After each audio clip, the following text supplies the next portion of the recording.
I spent 1 week in Mexico City creating food and travel content. One of the reasons I started PrettyMuchRetiredYT is because I'm working towards a life where I have the freedom to travel around the world and eventually settle down. My goal is to retire by 40, but to me, retirement isn't about doing nothing. It's about having the freedom to spend more time living and less time working. I'm not someone who makes six figures or grew up rich. I'm just a regular guy who spent nearly 20 years working in fast food places and restaurants, making around $25K to $40K a year. If I can work towards this life, I truly believe that other people can too. In 1 week in Mexico City, I visited more than 20 restaurants, explored different parts of the city, filmed dozens of videos, and explored Mexico City in a way I never expected. So today, I'm breaking down exactly what 1 week in Mexico City cost me. Before I even landed in Mexico City, there were a few expenses to get the trip started. The first was my flight to Mexico City, which cost me around $328.94. A little side note, my dad was also flying to Vietnam that same day, so I planned the trip around his departure so we could go to the airport together. Because of that, my flight ended up costing a little bit more than it normally would have. I think under $300 is probably the sweet spot for a flight from California to Mexico City.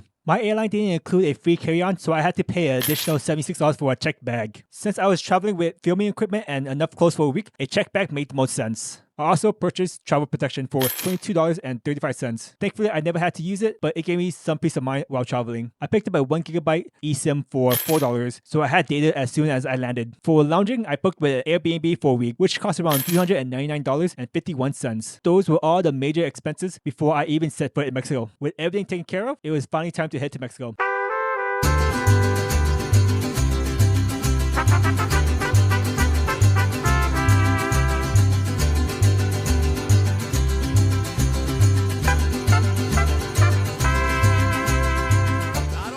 After checking into my Airbnb and getting settled, it was finally time to explore. My first stop was Taco Ayuk, where I filmed my very first food review in Mexico City. That meal cost around $8.22. After that, I wanted to try some churros in Mexico for the very first time. It came out to $11.58. Later that night, I got some Japanese food at Kinjo, where I spent $11.56. At that point, I felt like I needed more content for the day, so I decided to squeeze in one more restaurant. I ended up in Thai Town. The cost was $18.01. Between each restaurant, I spent time walking around the city, filming B-roll, and getting familiar with the different neighborhoods. Since I wasn't renting a car, I relied mostly on walking and Uber to get around. My Uber from the airport to my Airbnb cost around $12.09, and my ride back to the Airbnb at the end of the day was $2.90. The total for day one was $66.36.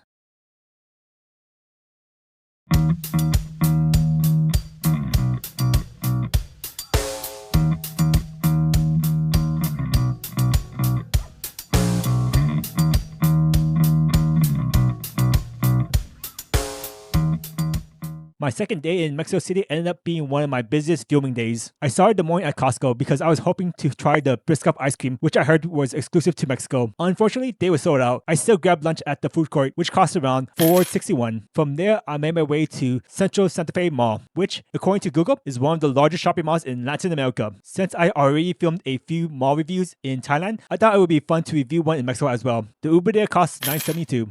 The mall itself felt like a normal mall, just much bigger. As I walked around, I wasn't really sure if there was enough there to make a full video. Since I was already there, I decided to stop by KFC. They had an ice cream that looked similar to the Biscoff one I originally came to Costco for. I figured it must have been fate or something, so I decided to give it a try.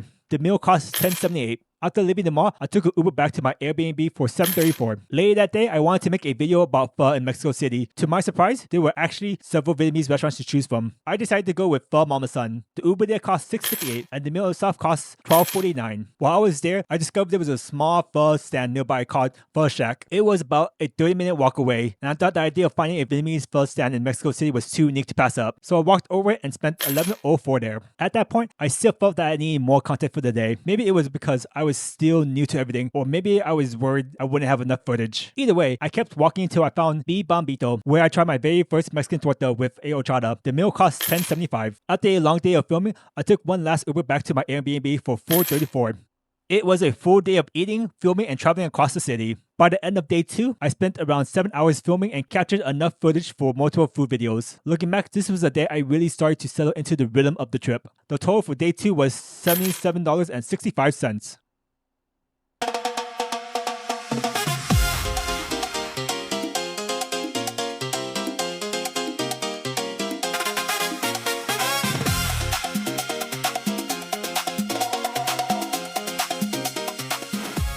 I was still pretty stuffed from everything I ate on day 2, so I spent most of the day relaxing at my Airbnb. One thing I noticed during my first few days in Mexico City was that every morning it was a little hard to breathe. I had been walking for hours every day, and since Mexico City sits at such a high elevation, I could definitely feel the difference. But I kept pushing through it. By day 3, I think it finally caught up to me. So I decided to take it easy during the day and head out late that evening. My first stop was Opa, where I wanted to see how Korean fried chicken in Mexico compared to what I had in Thailand. I also tried the bulgogi while I was there. The Uber there cost $8.39 and the meal came out to $17.36. After dinner, I walked around the city for a bit and happened to come across La Crepilla Mexicana, so I decided to stop in for dessert. My crepe cost $5.21. One thing that really stood out to me was how kind the cashier was, and even though I couldn't really speak Spanish, she was really patient with me. Looking back, I think I was a little disappointed in myself for not filming more that day. I don't know why, but having someone be so kind and patient with me in that moment was really comforting. Once I finished filming, I took my Uber back to my Airbnb for $2.31. By the end of day 3, I spent around 4 hours filming. It wasn't my most productive day, but sometimes slowing down is exactly what you need. The total for day 3 was $33.27.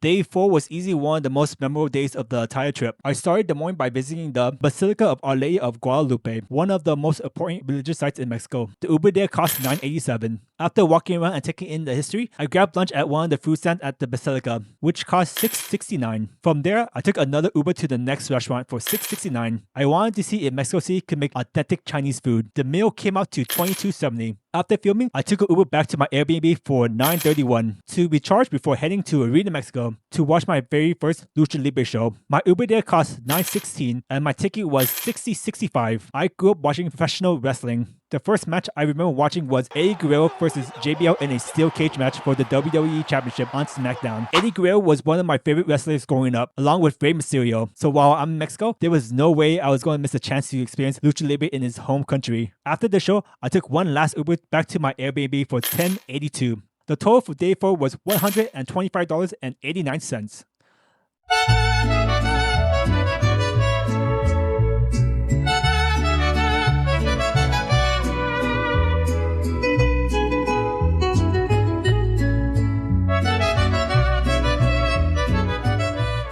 After such a busy day, I decided to keep things a little bit more relaxed. My first stop was El Matador, where I finally tried menudo for the very first time. The meal cost $7.57. While I was in the Uber a few days earlier, I noticed there was a Tim Hortons here. I always thought Tim Hortons was just a Canada thing, so I knew I had to check it out. My order came out to $9.43. Once I finished filming, I took an Uber back to my Airbnb for $4.65. By the time I got back, I was pretty tired from everything I've been doing throughout the week. Instead of heading back out, I decided to order dinner through Uber Eats from China Sing. The meal cost $18.10. By the end of day 5, I spent around 4 hours filming. As the trip was starting to round down, I couldn't help but think about everything I still wanted to do. Even though I had explored a lot of the city, it still felt like there was so much more left to experience. The total for day 5 was $39.75.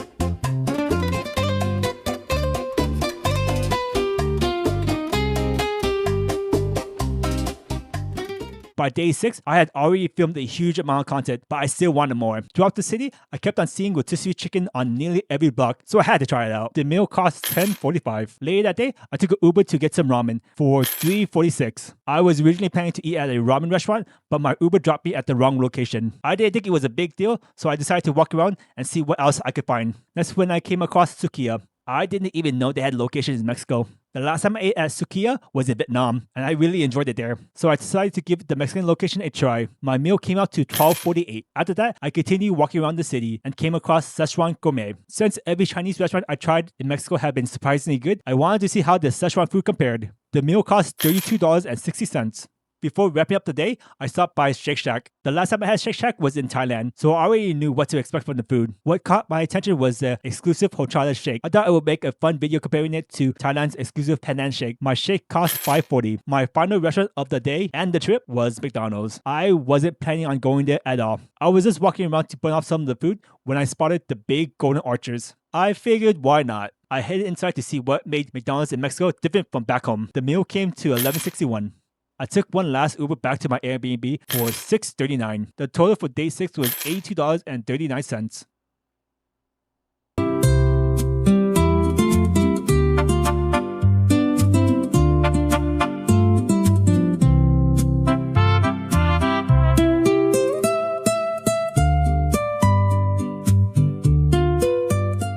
Eventually, every trip has to come to the end. I started the morning by finishing off all my leftovers I had in my Airbnb. Before leaving Mexico City, I decided to walk around the city one last time. Along the way, I stopped by Esperanza, a local bakery I've been wanting to try before heading home. I picked up a few pastries and everything came out to $7.90. After that, I walked back to my Airbnb and relaxed until it was time to head to the airport. I took an Uber to the airport, which cost $17.25. At the airport, I used one of my lounge passes and relaxed in the lounge until it was time for my flight. As I waited, I couldn't help but think back on everything that happened over the past week. In 7 days, I visited more than 20 restaurants, explored different neighborhoods, and filmed more videos than I could have imagined. Looking back, I'll say it's a week well spent. The total for day 7 was $25.15.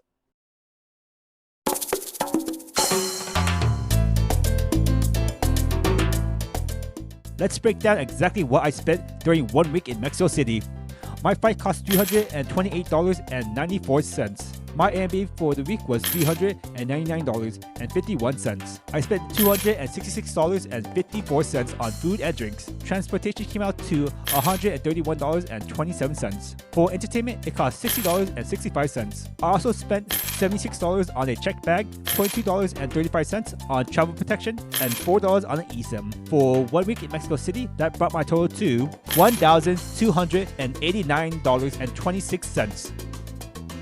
Of course, everyone's trip is going to be different. I could have spent much less by staying in hostels, taking public transportation, and eating at more budget-friendly restaurants. For me, this was also a content creation trip, so naturally I spent more money. If you enjoyed this video, I really appreciate it if you could like, subscribe, and follow for more travel and food adventures. Thank you for coming along, and I'll see you in the next arc.